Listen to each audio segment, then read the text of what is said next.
कैसे हो दोस्तों। आई होप सब ठीक होंगे। तो जो आज हम डिस्कस करेंगे कि आफ्टर प्लस टू आप यूपीएससी की तैयारी कैसे कर सकते हैं। देखिए, काफ़ी बच्चे कंफ्यूज रहते हैं कि वो यूपीएससी ट्वेल्थ के बाद अपनी प्लस टू के बाद यूपीएससी की तैयारी कैसे करें, क्योंकि हम सबको पता है कि यूपीएससी कोई एक दो महीने की बात तो है नहीं है। ठीक है, कम से कम एक साल चाहिए पूरा डेडिकेटली। तो अगर आप प्लस टू के बाद ही इसको पढ़ना स्टार्ट कर जाएं तो आपके चांसेस होते हैं वो थोड़े कुछ ज़्यादा हो जाते हैं। जैसे टीना डाबी का आप सबको पता है, टीना डाबी ने अपनी प्लस टू के बाद ही डिसाइड कर लिया था कि उनको यूपीएससी सिविल सर्विसेज ही करना है। तो इसी को टारगेट बना के उन्होंने अपनी ग्रेजुएशन की थी। तो मैं आपको कुछ तरीके बताऊंगा कि कैसे आप अपनी प्लस टू के बाद अपनी यूपीएससी की तैयारी स्टार्ट कर सकते हैं, और जैसे ही आप ग्रेजुएट हुए उसी साल आप अपना एग्ज़ाम भी क्लियर कर लेंगे।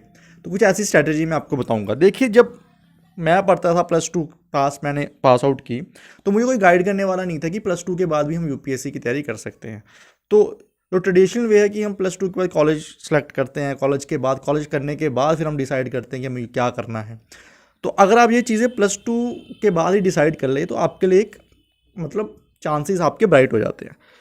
तो ये वीडियो उनके लिए है जो अभी हाल ही प्लस टू जिन्होंने पास किया है, या जो अभी प्लस टू में है और जो आगे एम कर रहे हैं यूपीएससी के लिए। तो आपको ग्रेजुएशन होने का कंप्लीट होने का वेट नहीं करना है। मतलब एलिजिबल तो आप तभी होंगे जब आप ग्रेजुएट होंगे, बट उससे पहले तैयारी स्टार्ट कर लीजिए। तो करना क्या है आपको आपको सबसे पहले क्या करना, आपको प्लस टू के बाद एडमिशन लेनी है। कहाँ पे? डिस्टेंस एजुकेशन में, या इग्नू के through, Indira Gandhi open university से। यहाँ से लेने, यहाँ की आपको कॉलेज डेली ना जाना पड़े। देखिए, एक ट्रेडिशनल वे होता है यहाँ पे आपको डेली कॉलेज जाना पड़ता है शाम के 4-5 बजे तक। ठीक है, तो वहाँ पे आपको टाइम होता है वो कम मिलता है। बट आप अगर डिस्टेंस के थ्रू अपनी ग्रेजुएशन करें या इग्नू के थ्रू अपनी ग्रेजुएशन करें तो आपको कुछ ही दिन जाना पड़ता है अपने कॉलेज में। जब आप घर से ही पढ़ाई करेंगे तो आपके पास सफिशिएंट टाइम होगा कि आप यूपीएससी को दे सकें, क्योंकि यूपीएससी टाइम डिमांड करता है।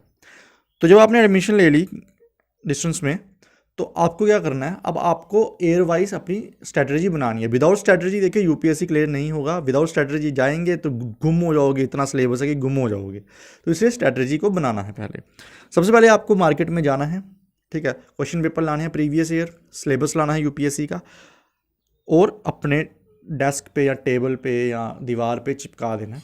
और आपको वो सिलेबस है ना, वो याद करना है, वो रटना है सिलेबस। आपको पता होना चाहिए कि कौन से कंपोनेंट में कौन सा टॉपिक है और कितने एग्ज़ाम्स हैं हमारे, कौन से सब्जेक्ट्स हैं। वो लिटरली आपको वो सिलेबस को रटना है, याद करना है। जब आप सिलेबस याद कर लोगे, ठीक है, 1-2 दिन ले लीजिए, 3 दिन ले लीजिए, हफ्ता ले लीजिए, उसके बाद आपको क्या करना है, उसके बाद आपको प्रीवियस ईयर क्वेश्चन पेपर्स देखने और देखने कि किस हिसाब से क्वेश्चन पूछे जाते हैं। ठीक है, कितनी डेप्थ में पूछे जाते हैं क्वेश्चन पेपर्स को। कम से कम 10 साल के, पिछले 10 साल के क्वेश्चन पेपर को एनालाइज करना है। और जब आपने ये चीज़ें कर ली और आपने एडमिशन ले ली, तो अभी आपको एक काम करना है। एक पेन कॉपी लीजिए अपने, उस साथ बैठे, क्योंकि जो मैं बोलूँगा ना उसको बुलेट पॉइंट्स में लिखते जाइए, क्योंकि बार बार वीडियो तो देखेंगे नहीं आप, तो आपके दिमाग में रहेगा क्या करना है आपको। तो अभी आपका फर्स्ट ईयर स्टार्ट हो चुका है, आपने क्वेश्चन पेपर एनालिसिस कर लिए हैं, आपने सिलेबस को रट लिया है। आपको करना क्या है, अब आपको एनसीईआरटी से उठानी है। अब देखिए, एक मिथ है बड़ा, पता क्या, कि लोग कहते हैं कि एनसीईआरटी सारी पढ़नी है, 6 से 12 पढ़नी है। तो वो आपको ऐसा नहीं करना है।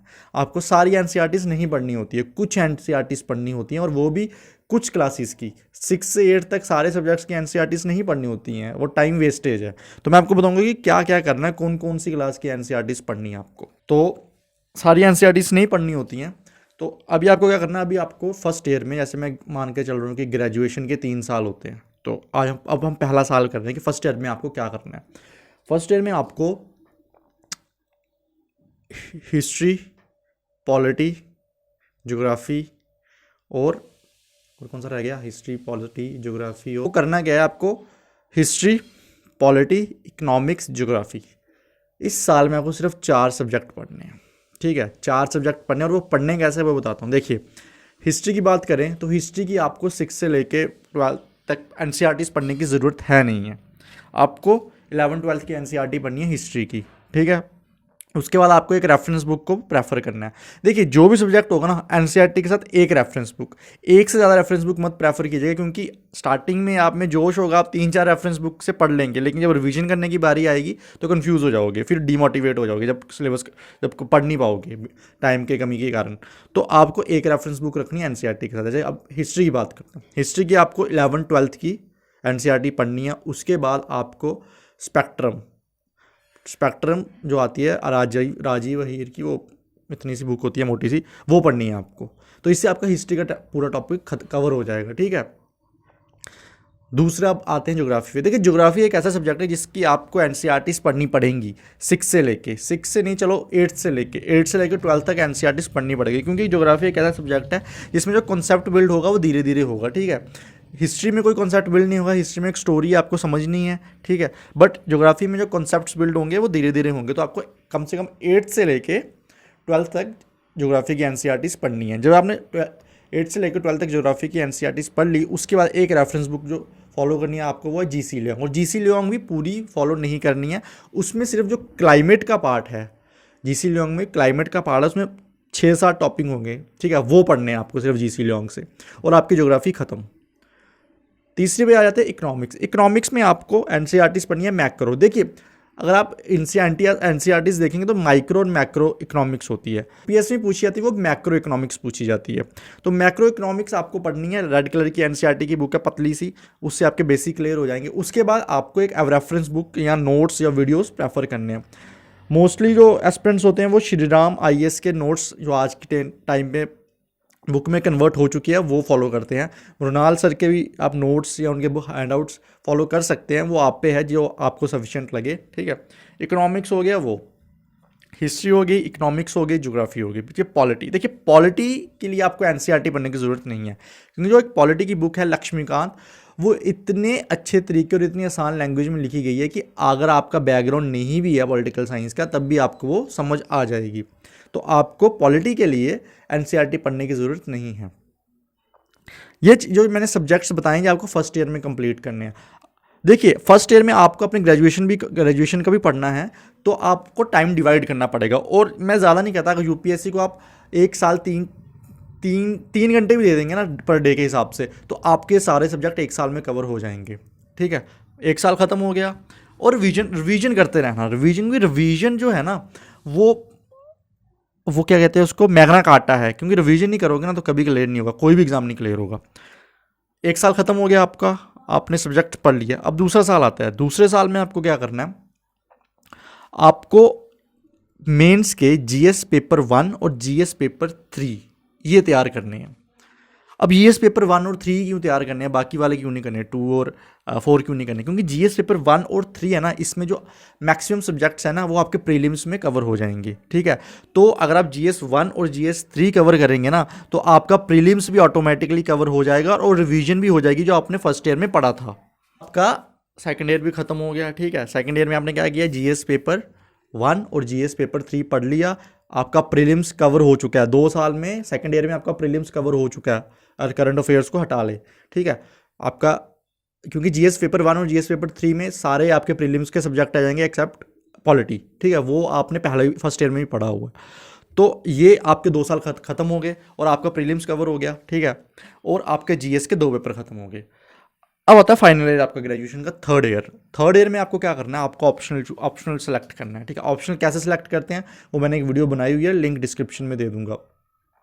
जब आपने ऑप्शनल सेलेक्ट कर लिया तो आपको ऑप्शनल पढ़ना है, प्लस आपको जीएस पेपर 4 एथिक्स वो पढ़ना है, ठीक है। 2 मैं अभी नहीं कह रहा पढ़ने के लिए, 2 क्यों नहीं कह रहा मैं आपको बताऊंगा। देखिए जीएस पेपर 4 पढ़ना है फाइनल ईयर में, और क्या करना है आपको, जीएस पेपर 4 और क्या बचा, टेस्ट सीरीज़ लेनी है आपको, ठीक है। टेस्ट सीरीज़ आप कोई भी ले सकते हैं, कोई वो नहीं है कि टेस्ट सीरीज़ आपको इसी इंस्टीट्यूट की लेनी है। टेस्ट सीरीज़ आप कोई भी ले सकते हैं, विजन की ले सकते हैं, आईएएस बाबा की ले सकते हैं, और टेस्ट सीरीज़ को सॉल्व करना है आपको। क्योंकि देखो टेस्ट सीरीज़ ना अगर सॉल्व नहीं ना करोगे तो मुश्किल हो जाएगी बाद में। तो टेस्ट सीरीज़ जितनी हो सके, कम से कम, ज़्यादा नहीं कहता, 50 टेस्ट सीरीज़ सॉल्व करनी है फाइनल पेपर से पहले, ठीक है। टेस्ट सीरीज़ सॉल्व कीजिए, ऑप्शनल पढ़िए। 3 साल ख़त्म, अब आप होंगे अपेयर यूपीएससी में। आपका क्या होगा, प्रीलिम्स आपका तैयार है, जीएस के 3 पेपर आपके तैयार हैं, ठीक है, ऑप्शनल आपका तैयार है। ये आप प्रीलिम्स में अपेयर होने के लिए आपके लिए सफिशिएंट है। जब आप प्रीलिम्स में अपेयर होंगे, उसके बाद प्रीलिम्स देंगे, उसके बाद जो आपका बचा है एसए और जीएस पेपर 2 वो आप पढ़ेंगे। हाँ, एक बात मैं बताना भूल गया, लास्ट जीएस थर्ड ईयर में आपको करंट अफेयर भी पढ़ने हैं। करंट अफेयर आपको थर्ड ईयर से स्टार्ट कर देने हैं पढ़ना। कोई भी मैगजीन उठा लीजिए। और एक बात मैं आपको यहाँ बताना भूल गया, न्यूज़पेपर्स। जब आप +2 करके आएंगे ना, तो न्यूज़पेपर्स लगवा लीजिए, उनको पढ़ने की आदत डालिए। देखिए, एक दिन न्यूज़पेपर समझ नहीं आएगा, 2 दिन, 4, 5, 6 यार, 1 महीना ही समझ आएगा, उसके बाद अपने आप चीज़ें समझ आना स्टार्ट हो जाएंगी। तो न्यूज़पेपर को टाइम दीजिए जब तक आप उससे यूज़ टू नहीं हो जाते। एक बार आप न्यूज़पेपर से यूज़ टू हो गए ना, तो आप आधे घंटे 40 मिनट में न्यूज़पेपर पढ़ लेंगे। और न्यूज़पेपर के ना नोट्स नहीं बनाने हैं, क्योंकि न्यूज़पेपर का नोट्स बनाओगे ना तो बहुत प्रॉब्लम हो जाएगी, सारा टाइम नोट्स बनाने में ही चला जाएगा न्यूज़पेपर से। तो उसके लिए आप उसको कॉम्प्लीमेंट कर सकते हैं मंथली मैगजीन के साथ। तो जो मंथली मैगजीन आपको पढ़नी है थर्ड ईयर में, और बट न्यूज़पेपर आपको स्टार्टिंग से पढ़ना है, मतलब फर्स्ट ईयर से ही अपनी ग्रेजुएशन के न्यूज़पेपर पढ़ना स्टार्ट कर देना है। जब आपने प्रीलिम्स दे दिया, जब प्रीलिम्स और मेंस के बीच में 3 महीने होते हैं, उन 3 महीनों में आपको रिवाइज करना हो। जो आपका एक सब्जेक्ट बचा है एसए और जीएस 2, देखो जी, जब आप करंट अफेयर्स पढ़ोगे ना तो जीएस 2 आपका ऑलमोस्ट कवर हो ही जाएगा उसमें। एसए पे आपको फोकस करना है, ठीक है। बाकी जो आंसर राइटिंग कब करनी है वो मैं अलग वीडियो में आपको बताऊंगा। तो ये आपको स्ट्रैटेजी बनानी है अपने 3 साल ग्रेजुएशन की। जब आप 3 साल आपने ये फॉलो कर लिया, तो आप जैसे ही पास आउट होंगे अपने कॉलेज से, तो आप बहुत अच्छे चांसेस है कि आप पहले अटेम्प्ट में ही यूपीएससी क्लियर कर लेंगे, ठीक है। तो ये था पूरा वीडियो। आई होप आपको वीडियो पसंद आया होगा। अगर आपको पसंद आया तो please subscribe the channel and bye bye.